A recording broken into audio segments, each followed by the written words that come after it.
Again, my name is Priscilla, and I'm doing African steampunk right now.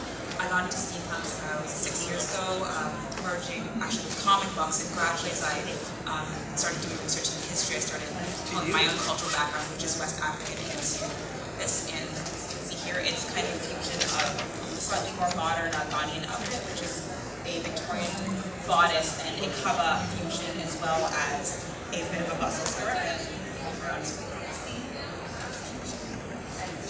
One as well.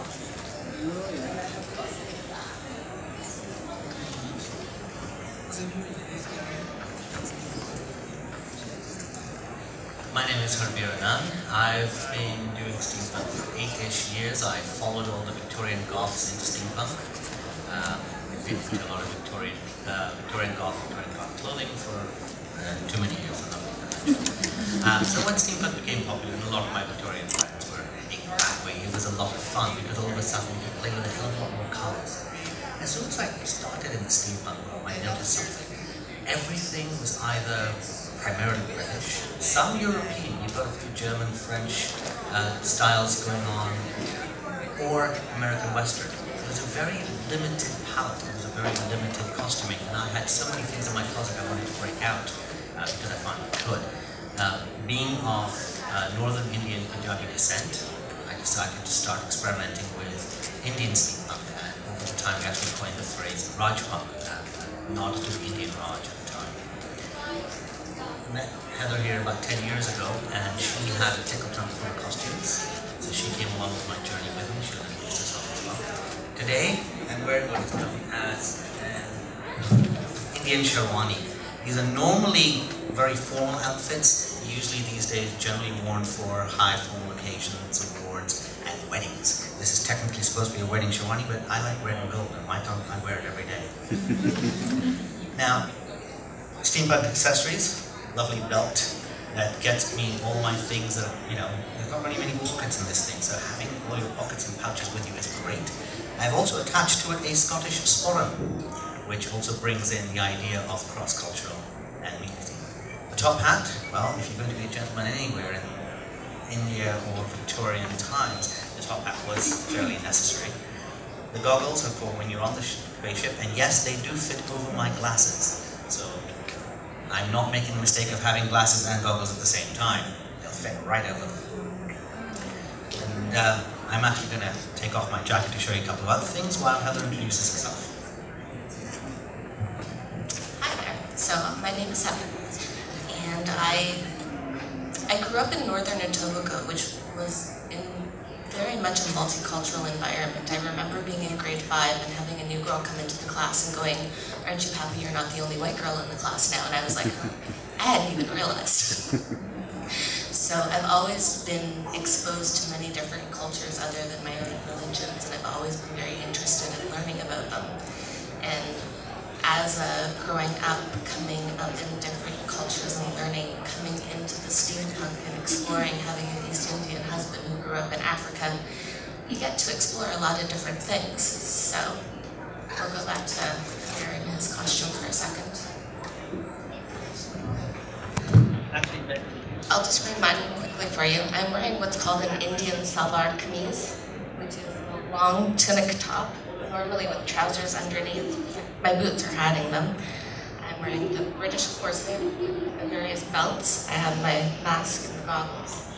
And then this is called a chinny. It's a matching kind of shawl that you can wrap in different ways. This is very Punjabi North Indian. The South Indians tend to wear more saris, langa cholis. So this is very North Indian, but also found in Persia. So this outfit can transcend anywhere from North India into Afghanistan, into Iran, Iraq, and even somewhat into Turkey. They had similar outfits, so you can use similar outfits like this to do pretty much the entire crescent from Punjab to Turkey through Raja.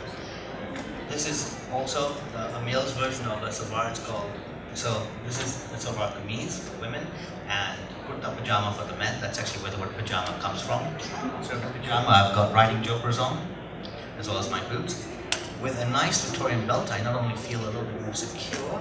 This is something like a corset belt. Now, most people don't realize that the corsets, women only started really wearing corsets in the 1500s and on, and up to the Victorian times, men had corsets as well as women, not always worn on the outside. You know, we can pretend 100 years on, you know, what was inside comes outside for the fashion.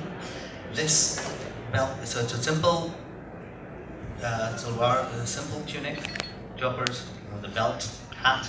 I've got another Indian steampunk outfit. Okay. Hi, my name is Ben, and I've been doing steampunk for about 10 years now. Started doing like multicultural steampunk and fusions about maybe 4 or 5 years ago. Generally, like I started very young and have like a huge interest in Asian histories. And when I first discovered steampunk, I thought, hey, this is a really exciting time period to check out all the Victorians and all the fantasies and the more goofy aspects of steampunk. Today I'm doing something a little bit more different. I'm doing a fusion steampunk. Generally nowadays I tend to do a fusion of like Asian influences or sometimes Victorian. But today is a little bit different because I'm doing a Hong style Victorian steampunk. So, yeah.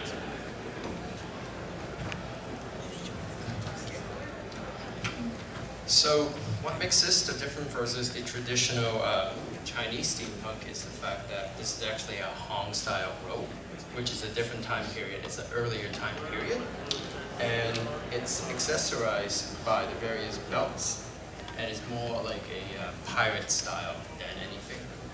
Because in the Asian culture, the Chinese culture, there is a lot of remembrance of previous ages, and a lot of times the clothing style would go backward instead of forward a lot of times for hundreds of years at that period. Yeah.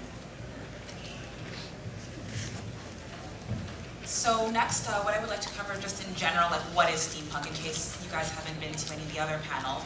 In general, it can be summed up as an alternate timeline in which steam became the dominant power source instead of petroleum. So basically, we're kind of working with the idea that at some point in the mid-19th century, there was kind of a parallel universe where things happened differently.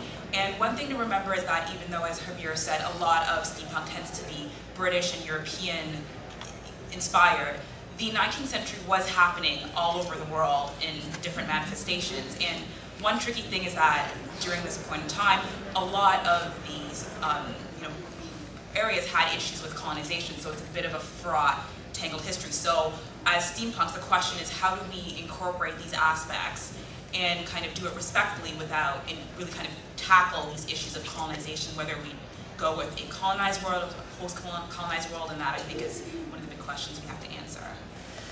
Well, I'm a history buff. I love history.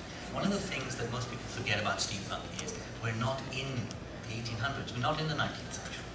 It is a retrofuturism. Basically, we like to imagine that somewhere in the 1850s, at the height of steam power, that we're in now a parallel universe. Things kept happening. So, we can invent history as we see fit. Does World War I happen? Does World War II happen? The idea of steam taking on as the primary technology and not having petroleum, not having as much electricity, you can imagine a much slower change in technology. You can imagine a slower change through the world, and also Europe having much less of a completely dominant force, because steam could easily be adapted in many of the colonized worlds. In 1850s on, most of the known world was colonized by one of the major European superpowers. The only one that had really started stepping away from colonization was America, and America had achieved independence. Canada was still very much under the British Empire, so the American West has a slight differentiation, but everything else came under the European superpower. So now we're imagining the future. So this is, 2014 steampunk style. What happened? Well, I like to imagine the suffragettes did win the vote, so we have gender equality. I like to imagine that there wasn't as much power in the colonies with petroleum, with higher weapons. So perhaps there was more parity. So post-colonialism came easier, faster, perhaps in the 1920s, 1900s to 1920s instead of 1940s to 1960s, and there was a little bit more parity.